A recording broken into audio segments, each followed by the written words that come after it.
by three fantastic guests to chat all about their really exciting careers. I have three brothers. I missed all three weddings. So. Did you? Yeah, the last one was alright because we won Champions League that day. I was able to go to the World Championships in 2019 and win 3 golds in all 3 of my races. I managed to have my whole family there watching, and that was something that I kind of dreamt of as a little kid. I grew up at that tennis club. You asked me as well, how long do you think you still play? And I'm like, I don't know. So for me, I've always thought that you have to be able to see it to be it. Hello and welcome to our round table. My name is Fern Whelan and I'm going to be your host today. I'm joined by 3 fantastic guests to chat all about their really exciting careers. So next to me here is Katie Boulter, current British #1 for tennis, and Tully Kearney, Olympic gold medalist and world record holder in para swimming, and Janice Cayman, 2-time Champions League winner and over 100 caps for Belgium. So thank you for joining me today, girls. Thanks for having us. I think we'll just get started with you guys being obviously elite in your sport. Was it always the dream? And when did it feel like the dream was going to become a reality for you? I'll open it to the floor so everyone wants to jump in first.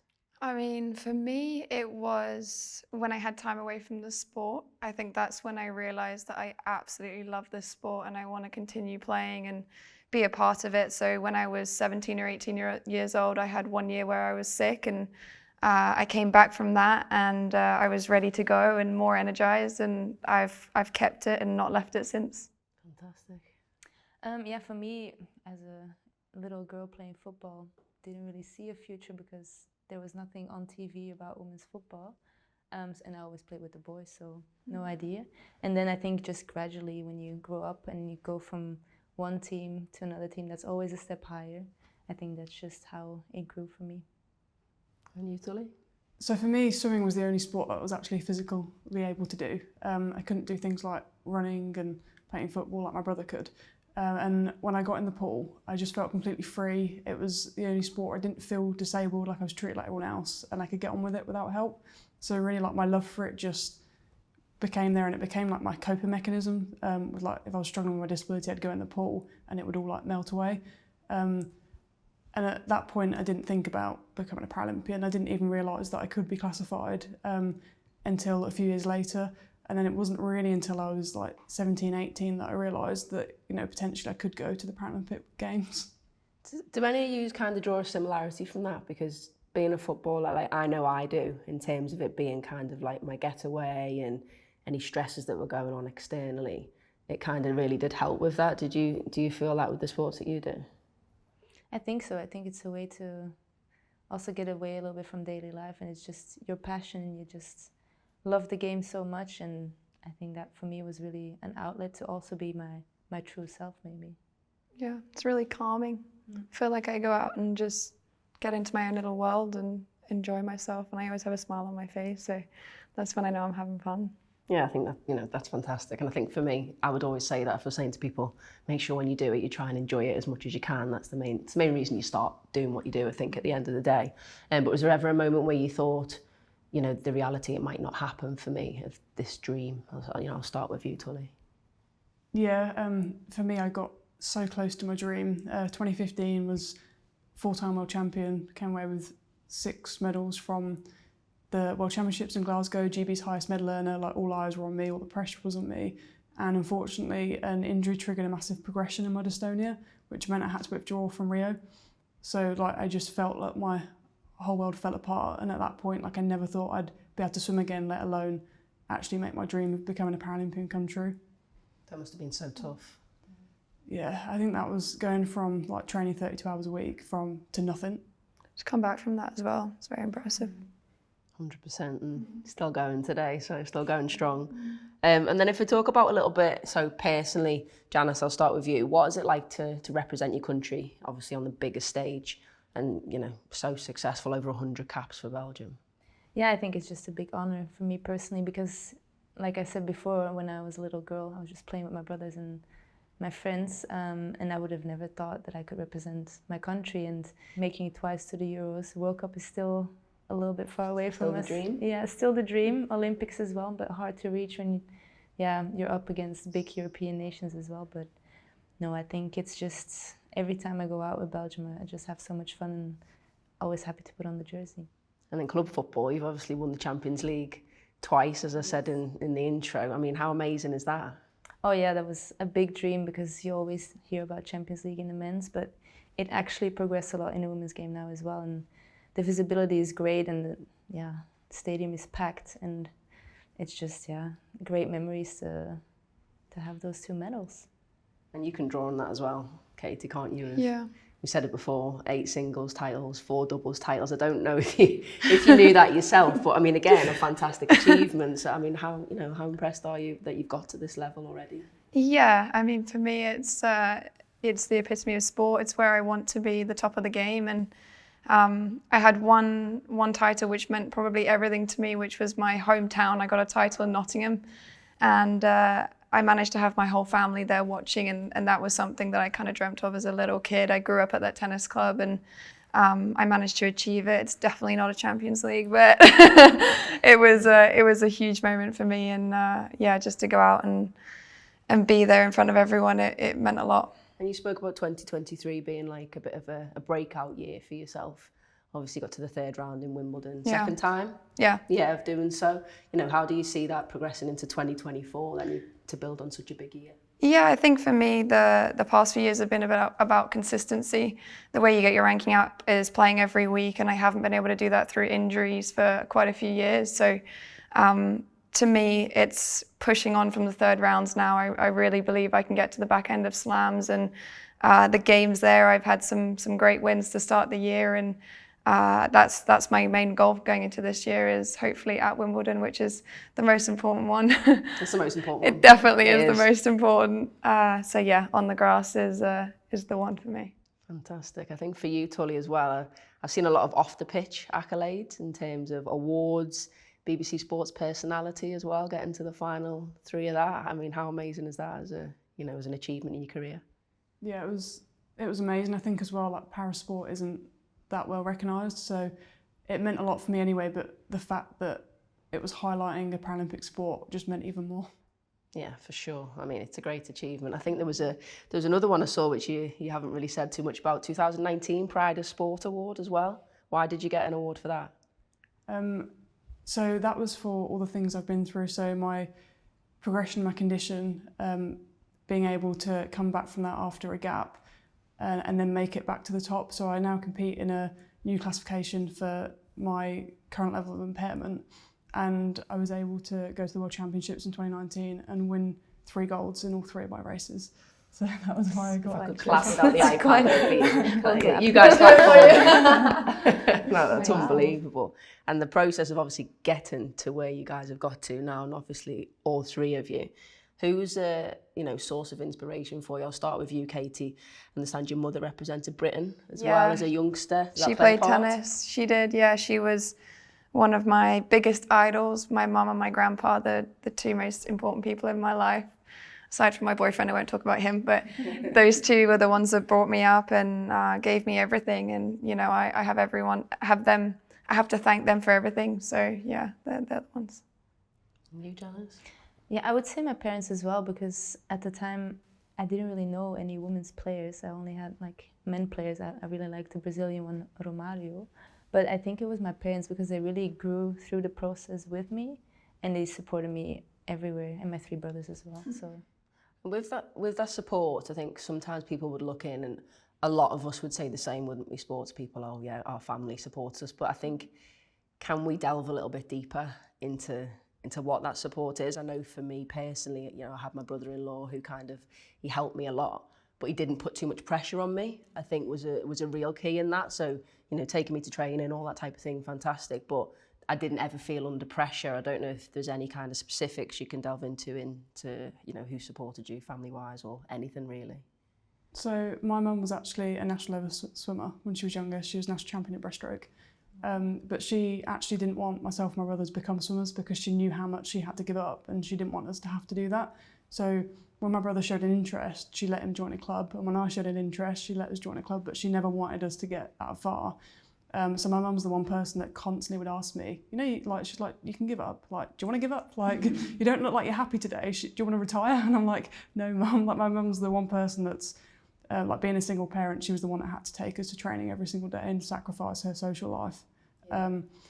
But yeah, she was the one person that was constantly questioning whether I should be doing it. And I think I know I've had a lot of friends that their parents have been the opposite and have been quite pushy, but I was really lucky that mine was never like that. And she protected me from a young age. A lot of the kids that I grew up with retired really early because they were pushed too much and did too much training.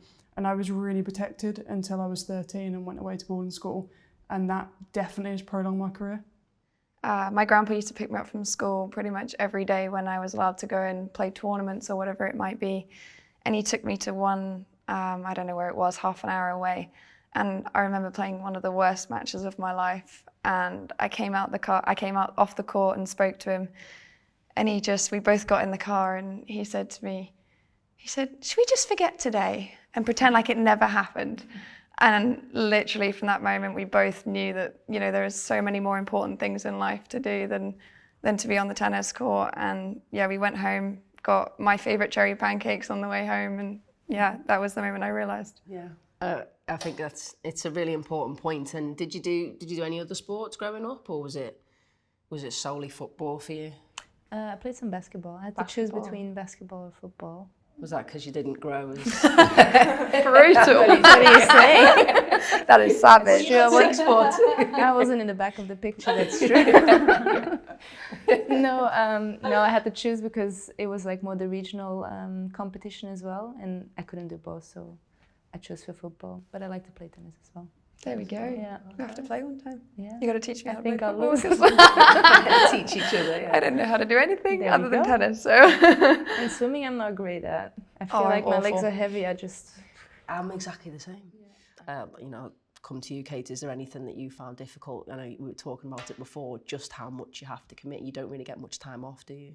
No, I think our season's quite long. It is pretty much the whole year. You can play 52 weeks if you want to, and I think you have to pick and choose, and you need good people around you to help decide when you need time off, when you want to play, what you want to do, when's the right time to train. But mentally, you've got to take the time and look after yourself as well. I think that's very important to do. And I work closely with a psychologist, and I spent a lot of time with him. And yeah, you've just got to keep doing a little bit of everything. I got to spend time with my friends as well. I think that's important.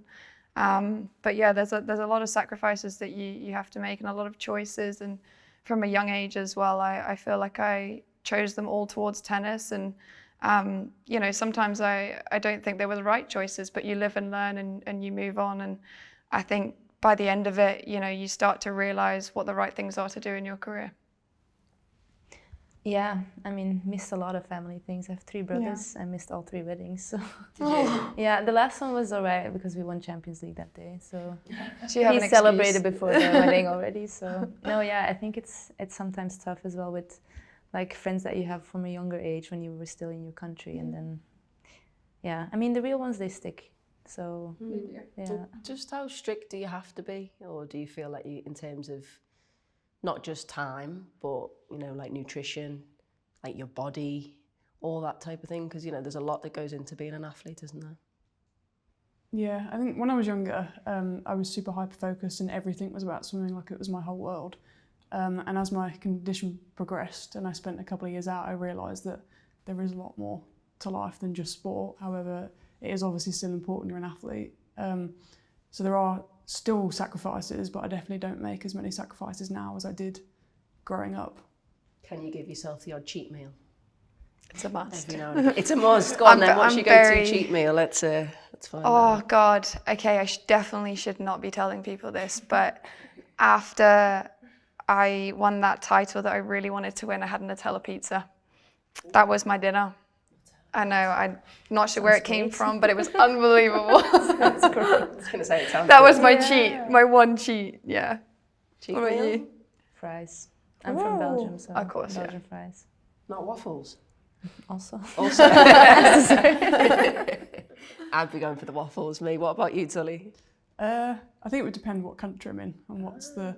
So in Tokyo, it was quite funny because my race is finished after day 2. So in day 3, I was in the food hall eating pizza and chips, and everyone was judging me because it was day 3 of the Paralympic Games. But I was like, I'm finished. I can eat what I want.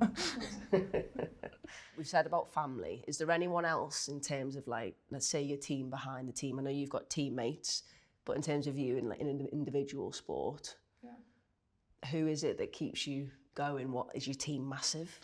No, I think, you know, I have a very small individual team. Everyone does. And I mean, literally my full team is my coach, my fitness trainer, and my physio. And I travel most of the time with my coach, a female coach as well, which is something that I've not had before. For the past 2 years, I had a female coach, and before that, I worked with a guy who for like about 10 years, and I would say he was pretty much like family as well. And you know, when you're traveling a lot, you get very close to a person, and you know them very well. They're literally like family members, and you know, I've really enjoyed having her alongside me during this time. So, yeah. And have you both had female and male coaches? Both, yeah. How does that work, or any differences? There are differences, but I think sometimes the female coaches are more strict than the male coaches. Yeah. Yeah, it's maybe also because they were old players. So they expect expectations are yes. standards are up here. A little bit, yeah. But I mean, it makes everybody better, so. Yeah.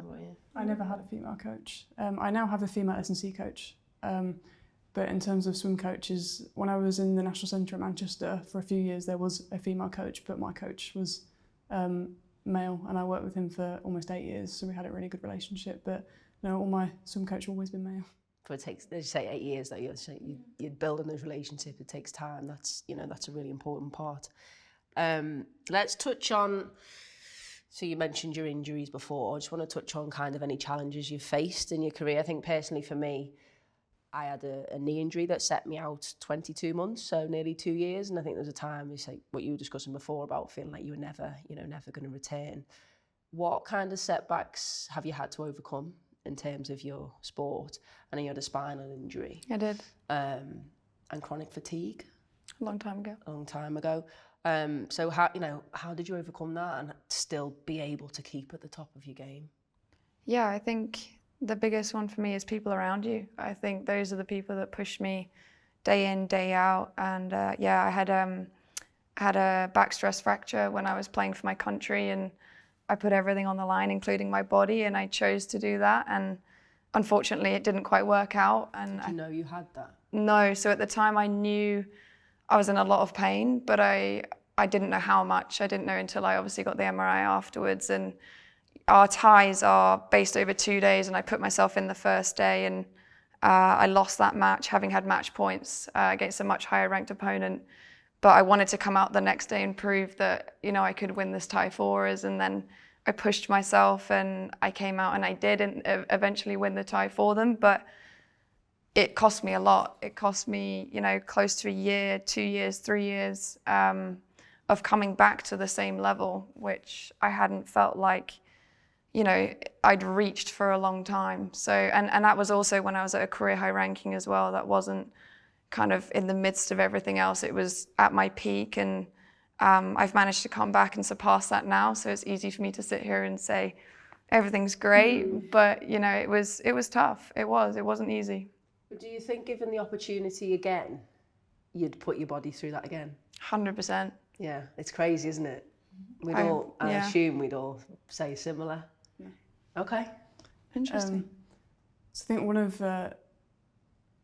it's part of my issue that having a condition like generalised dystonia, stress and like push yourself too hard can trigger it to get a lot worse. Being in that environment and being under so much pressure caused a massive trigger in my progression. So like if I could do it again, I definitely wouldn't have been in that situation. Like racing through multiple shoulder injuries, getting multiple steroid injections, like up to 10 a year, which is, you shouldn't even have that in your lifetime. Yeah. Has meant that I now have chronic shoulder issues that obviously being a wheelchair user, I need my arms, and I can't actually train in the pool very much anymore. So I have to get all my fitness done through other means, which has been really hard for me to deal with. Like I'm a swimmer, but I can't swim very much because of what I've put my shoulder through, that it's never going to be the same. It's never going to be able to cope with the pressures of my sport. So obviously, like if I had to do it again, I definitely would change that. It's a tough lesson to learn, isn't it? When you I think when you're like 18, you think you're invincible. You're like, oh, it's fine, I'll just race through it. And you don't actually realise the damage that you're causing to your body that is irreversible. For sure. I'm quite lucky. So that's okay. That's okay. It's okay not to. That's a great thing. No, that's okay. Yeah, no big injuries. So How, if you felt, okay, I'll pose it to you then. If you did feel niggles, or if you felt something, would you feel comfortable enough to say so, or would you feel like now you've got a certain pressure on you that you have to perform? You don't want to say anything. I think I would now more than in the past. I think because when you're younger, I feel like you just want to play, and it doesn't matter what it causes afterwards. So, but I think now I would think more. And where do those pressures come from, do you think? Do you think it's a coach? For me, it was my coaches. Yours was your coach, like massively. Especially, I don't know if it's the same in your sport, but we're seen as a number and an opportunity for them to keep their jobs. Like, they want medals at any cost. And it's definitely gotten better over the years, but pre-Rio, they didn't care about our well-being, they just cared about medals. That's very bad. For me, it'd be myself. Putting pressure on myself, I think just wanting to achieve something that I hadn't done yet, or wanted to reach my potential, and that's ultimately my main pressure, I think. And does your psychologist help with that then, trying to he's been take that pressure off a bit? He's been really helpful for me. I think I wouldn't be in the place I am right now if it wasn't for him, and credit to everyone around me as well. The team that I have are incredible. They really help me day in, day out. And now we're looking at the changing landscape of women's sport a little bit. There's more eyes on, especially in football now. It seems to be growing at a crazy rate. How are you dealing with that, and how are you managing that pressure from outside? Is it a good thing? Is it a bad thing? I think for the moment it's a good thing, because it means that people are there and they come to the games, and it gives extra pressure, but also a boost to just perform well and keep going every day, because you think, oh, in the weekend there's people coming to the game, this is going to make people's day to come to our game for little kids or something, and that's just extra motivation. That's how I see it. What advice would you give to, let's say, younger tennis players wanting to come up in the game, but also, ones at kind of an elite level who are trying to push themselves, trying to reach their goals? What advice would you give to both of those different types? I think someone said to me when I was younger that excellence is perseverance in disguise, and it's something I've brought through my whole entire career. Things don't just happen overnight. It takes time, and every day you got to turn up and work as hard as you possibly can. But that's the most important thing. But the second most important thing is to have a smile on your face. That is always my number one goal, no matter what I'm doing. Enjoy what you're doing, because you get the best out of yourself doing more. Yeah. What about you, Tully? Yeah, I think enjoyment's a big thing. We see so many athletes that just look miserable, and I'm like, why are you still doing it? Like, if you don't enjoy it, then it's obviously not the right fit for you, and maybe it's time to find another sport or move on. But I think my biggest life lesson is obviously, like, you need to work hard and push yourself if you want to get to where you want to be. But there is a limit, your body has a limit, and don't push past it. If you feel that something isn't right, don't just do it because a coach has told you to do. Like, speak up for yourself. I mean, both great nuggets of advice. I think what I was going to ask you, Janice, then was, has there been any point in your career where you've thought, it's not going to happen, but actually I want to do something different? Or has football always been the drive? Yeah. Always? Always. Yeah, because even now, like, I'm 35, and you asked me as well, how long do you think you still play? And I'm like, I don't know. Just going to keep going. Yeah, it just depends on if I still enjoy it as much as I do now, and then physically as well, what I can still handle. But I just like it so much. Like, we have 2 off days coming now, and also great feeling to have off days, but then you're also very happy again to be on the pitch. So I think when that's still present, then it's time to keep on, keep going. Yeah. Do you see yourselves as role models to people and to young girls coming up? A little bit. A little bit? Yeah, I think because in Belgium we didn't have a lot of female role models for women's football. I remember one player, but then the younger players now, they don't remember her because there was no really, like, TV games. So didn't get a lot of attention, but I think now our national team games are also on TV, so you see that the little girls and boys recognize some of our players. So I think that's very positive, because the amount of young girls playing football in Belgium is just rising. So happy to be part of the kind of group of pioneers to put women's football on the map in Belgium. Do you think that makes a difference, having the increased televised, the increased commercial, these type of things happening, where we can shine a positive light on the sport that you're doing? Without a doubt, I think it makes a huge difference. You know, I want to see as many little girls and guys pick up a tennis racket as much as possible, and you know, one way you're going to do that is through the TV. And you know, we all watch it when we were young. We all saw someone playing a sport and wanted to be a part of it, and it's definitely a huge way to be able to do it, but it's important we keep prioritizing it. Would you say being a role model has had an impact on how you live your life as such, and how you behave in and out of sport? Definitely. So for me, when I got back into the sport, I realised that there's not many people with dystonia in sports, in parasports. There are a lot more now, but back in 2016 there wasn't. And there's not a lot of people with progressive conditions that have a significant progression and come back into sport. Most of them retire at that point. So for me, I've always thought that you have to be able to see it to be it. And I just thought of how many young kids out there with severe disabilities, with cerebral palsy, dystonia, spinal injuries, will be looking at the TV and not seeing someone that looks like them. I mean, parasport has come a long way, but we don't showcase our more severely impaired athletes with severe disabilities. It's always the people with less severe impairments, because I was told once it looks more aesthetically pleasing on camera and to the public.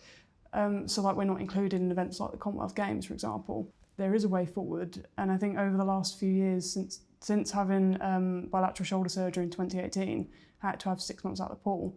And I think, like anyone, like if I can't do sport, I get a little bit crazy. Like, I rely on being able to exercise to keep myself in a good place mentally. So a friend from university introduced me to a sport called frame running, it's a 3-wheeled frame, a bit like a trike. And there's a chest plate and there's a seat like a bike saddle that takes all your body weight, but there's no pedals. So it was made for people with severe cerebral palsy that can't walk, and it enables them to run. So I've started doing that, and that's my main source of fitness now.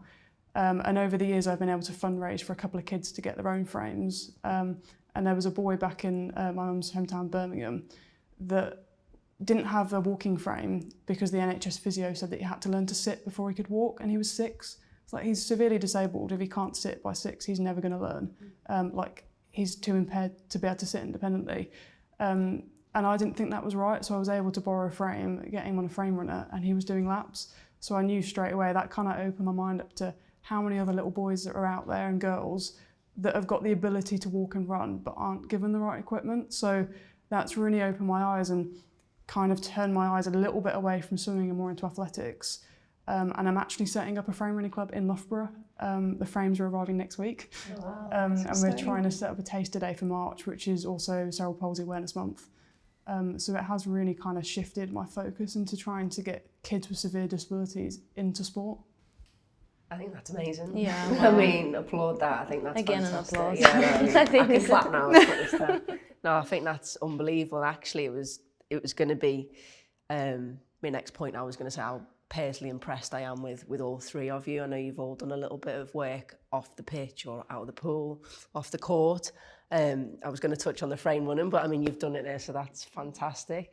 Can you talk to me a little bit about the volunteering you did over COVID for Age UK? Yeah, obviously I'm very close to my grandparents, and I wanted to try and give back in some way. And my grandpa recently lost his wife, and obviously I wanted to try and help those that don't have many people around them and can be a little bit lonely, especially around the Christmas time as well. So I used to basically call up a lovely old lady and just have a chat with her and just talk to her and keep her company as much as possible. And, you know, and she got so excited just to hear about my life and things that I do. And I think she started to live through the things that I do. And I think that was giving me a lot of joy and, just a small way to give back to the elderly that obviously don't have that many people they can talk to. For sure. And you, Janice, I know you're Ambassador of Plan International for Belgium, is that right? exactly. So this started also with national team because they were, it was a partnership. And right before COVID hit, teammate and I, we went with a little crew to Benin in Africa, because it actually is to protect girls from child marriages and to kind of get out of the traditional way of, just you're a woman, so you're just gonna have kids and you're gonna take care of the family. And now their outlet is football. And so we went to visit one of the schools, and you just see so much fun that they have. And then you also see the traditional dads that actually have a mind shift and say, why can my girl not play football? Why does she have to be married when she's 13? So it's really maybe just a small thing, but you can really see a difference. And I also have a planned child that I support every month, and it's just cool to occasionally get like mail from her. What does that involve? Yeah, you just get like an update how she's doing, like what you are doing for her and her family. So it's, it makes them help to go to school and everything. So it's something that I really enjoyed getting to know through football as well. So yeah. See, not just elite female athletes, but giving back. And honestly, I think it's fantastic. So commend every one of you on that. Why is it so important to do what it is that you do off the field? I know you've done it and you've told me what you've done, but why do you do what you do? Because you could just go and carry on in your sport, retire and carry on. Just gives me a sense of achievement, and giving back, I think, is so important. We can get lost in sport a little bit sometimes, and to be able to give something back to people that really need it, it makes you feel good. And I try and do it as much as I can when I have time. I don't have all the time in the world, which is why we need women like this to continue doing everything for everyone else. So it is very nice to see other people become happy because you've done something. So, okay, let's talk off pitch, spare time. Tully, can you share with me your protein brownie recipe? Oh. I've heard you're a great baker. Yeah, when I have time. not very often anymore. But when you're, aside from swimming, you like baking. What else do you like to do outside of your spare time? So I now actually have an assistance dog in training. Okay. He's just turned 11 months old. I got him at 8 weeks, so I spend most of my free time now training him. So I went down the owner-trained route because I was on a waiting list for a trained dog for 7.5 years, and I got a little bit impatient and was like, let's buy a puppy. Like, what could go wrong? How are you finding that? The first few months I was like, what have I done? But honestly, like I really lucked out. He's an amazing dog. Like, picks up things really well, comes like everywhere with me, comes to training, like everyone on campus loves him. Really lucky that they'll look after him while I train. But yeah, it's a lot, like it's at least 3 hours a day of like constantly training, like 2 hours of walking him, as well as like obviously taking him around campus. But no, I love it, and I sew as well, so I can make all of his like slip leads, his bandanas, like all his collars, like all his cute stuff. So it's nice that I've also got something to keep me occupied when I have got time that's not just like sport related as well. Yeah, I think that's important because you're all people at the end of the day. I know you do sport, but you're people, so it's really important you've got something else at the side of things. I mean, for me, I was spending time with my little boy, and obviously, just going out and seeing friends, going for coffees, things like that. Is there anything that you both like to get stuck into? I know you do a bit of surfing, is that right? I mean, not in Leicester. Definitely not much surfing going on in Leicester at the minute, is there? But is that? I have my surfboard here. You brought it? That is so optimistic. I was in the south of France. I could surf a little bit there, but yeah. South of France, Leicester. Did they tell you where you were going? Yeah, it was a scam. No, I like to do it, but it's been a while because, it's been so crazy with football as well that the breaks are short. But I hope after football that I can just... So why you can't surf, what you're doing at the minute to keep busy, let's say, or to switch off, because you need to switch off from sport at the end of the day. I would say Netflix. Netflix. It's a strong source of time. Is good. Yeah, it's true though, because it helps with your recovery as well. Yeah, true. And then I think FaceTiming with family and friends, and that's about it for the moment. Yeah, I love it. And then Katie, you're an avid Leicester fan. Is that course. right? Yes. So how many times do you get to go watch them play? I see that you take your grandpa as well. Yeah, that's like our little kind of yearly tradition that we try and make it, because he used to go as a little boy himself, and He tried to change that tradition and have it with me as well, and that's like our little thing. So yeah, we try and go every year if we can. Have you been to see the women yet? No, I haven't. I haven't been invited yet, There though. you go. Well, Next you're time. invited. You're both invited. Tickets you. all around there. from I would Janice. love to. So a final question, really. Any motivational things that really get you pumped before you go out to perform? Could be a song, could be, whatever you want to roll with. Music and caffeine. Music? Caffeine, yeah. They're my two. Caffeine shot, coffee, gel. Caffeine gum. Oh yeah. Change up. Uses them. Yeah. Do you? Yeah. Nice. Use a caffeine gum. Yeah. I think I've used it a They're couple great. times, actually, to be fair. On top of coffee. Probably. That's probably too much. What song?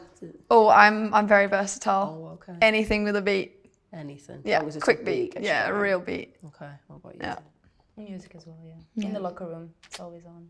Do you guys get hyped up? Yeah. Like together? And you all listen to the same song? We now, before we go out, it's a Taylor Swift song. Big one. Respect Which one is it? Because Shannon lost Taylor Swift. So everyone else has to love Taylor Swift. No, it's actually cute, but I forgot the name of it. I thought you were going to sing it for me then, Janice. If you say that I'm the one. I don't know. It's where you're all like. I know which one, but I'm There not we going to go. join. We have like a real High School fan. We have a Musical real fan. vibes. I really can't sing. Are we a fan of Travis Kelce then? Oh yeah. Yeah, okay, good. See, I listened to McFly and Busted pre-race. Ooh. That would be me, I think, yeah. Which one? Which song? Like all of it. I haven't placed because we're in the core room for about 20 minutes. So Just go for yeah, and then like on the walkout, depending, especially for finals, if you're in the middle lane, it can be a while until you're cooled down.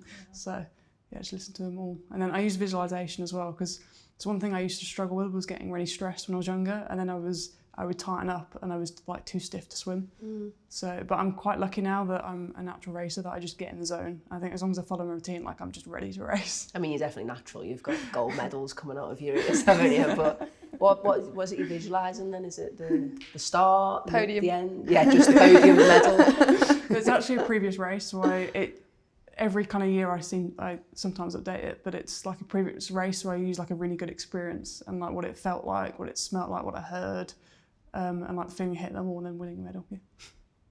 That's really cool. I tried that once. I really struggled with visualisation, but if you can do it, it's meant to be really powerful, isn't it? Yeah, I like to do that. Do you? But then your wife is quite loud in my ear. Apologies, but yeah. She's like, oh yeah, you're doing your imagination of this. It's hard not to get distracted by other people around you. Yeah, no, I can see how that would become a distraction. We had it in a changing room once in the end. It used to be, say, the team thing. So the music would be on, everyone would be up dancing, and it'd be like that. And then towards the back end of my career, it seemed to change. Everyone had the headphones in. Oh yeah, no. It was bizarre. Yeah. It was like you go into a changing room and everyone would have the headphones, have their own. It was like they were all in individual sports, but in a team sport. And obviously, being used to being the one who's like, yeah, it was not for me. No, it's different in Leicester. Yeah, I'm joining. Yeah, I like it here in the team because sometimes we have the speaker in the bus as well before the game. Yeah, That's which fun. makes it hard then to visualize, but it's cool because it means everybody's in it and you're not just doing, I mean, it depends if you need to be on your own, but we don't have that in the locker room at all. We just have the big speaker. Yeah, all one. And culture in a dressing room, and obviously culture really, I think within sport is quite important. I think personally for me anyway, you want a positive culture. You want one that's kind of, not bigging you up because you don't obviously need that, but have you found that you perform better when the culture is more positive? I've found as well that I know it's a bit controversial, I guess, in individual sports, but with all the girls that I race against, I'm actually very close to most of them. Like I've become friends, and I really enjoy like having friends from different countries and like learning the cultures. And so I think we actually, even though I'm racing against them, we tend to hype each other up sometimes in the core room. I'm always there with my malt loaf, and they take the mick out of me. Like without fail, every time I race, I have a malt loaf in the core room. Is that superstition now? You can't go without the malt. No. Brilliant. And Katie, I'm going to quote you on something you said about tennis. Oh God. Don't What did worry, I say? It's not too dramatic. You said the thing about tennis is that you're never satisfied. That is true. Can you elaborate on that a little bit? Yeah, I mean, the goalpost always moves. I think you start wanting to be ranked 500, then you aim for the big 100, and then you want to have single digits, and you constantly keep moving to try and strive for more. And no matter what you do, whether it's being seeded in slams or being top 10 or being number 1, you're just not happy. So when you reach it, you're like, what's next? You know, I want to get better, and I want to get better as a person on and off the court. So yeah, I think that's why I'm never satisfied. I've still got a lot to achieve in this sport, and yeah, I think after my career I'll look back at what I've achieved. I think that's great. I think some people might look from the outside in and see that you've made it. You've done this, you've won this, you've won X, Y, Z. But is that the same for both of you, that you're constantly trying to challenge yourself, new goals? What's next, I suppose, is the question. Yeah, I think so, because every season is a new season. And especially then when you go to a new club, you kind of want to write history with that club as well. So now in Leicester, we're still in the FA Cup, so the dream is to go to Wembley then, I would say, for this season. Yeah. And what about you? So leading up to Tokyo, I worked with a psychiatrist who works with a lot of elite athletes, and he actually said that surprisingly after a games, the people that struggle the most are the ones that have achieved all their goals, so the people that have come away with goals, because they don't know what to do next. And he said obviously you get the people that come in fourth, but it's generally the people that have won everything and now they don't know what to do with their life. I think because I was ready to retire after Tokyo, but the biggest thing that kept me going was I wanted to experience Paralympic Games, not in a pandemic, where you know there's activities to do in the village. You're not trying to stay away from everyone. Like for me in the food hall, there were 2 floors. I always went upstairs, and I always wheeled like 10 minutes to the back of the food hall so that I wasn't near anyone, because I didn't want to risk being like a close contact and being taken out of the village. And I think the fact as well that I got a gold and then a silver, like I wanted to redeem myself. I didn't want to end on that silver, like I wanted to end on being the best that I could be. But I think because I've had issues with classification and changes, like I don't know where I'm going to end up this season. I don't know if Paris is a logistical goal yet. So I'm just, you know, it's been a difficult year, and with the head injury, just kind of going through. But hopefully I'll get the chance to go to Paris and redeem myself. But I think if I do, that will definitely be the end of my career. And I think then I'll be happy and be like, yeah, that was enough, and let's retire and move on. It's good though. You're obviously always challenging yourselves, which I think is fantastic. So I think that's everything from me. Thank you, everybody. Thank you for joining me. It's really insightful and really interesting for obviously everyone who's going to have a little watch of this. Thank you for having us. Yeah, thank you. Thank you everybody for joining me and these 3 fantastic athletes. I hope you all take away some inspiring messages for International Women's Day. I know I did. It was very insightful to hear from them, and happy International Women's Day.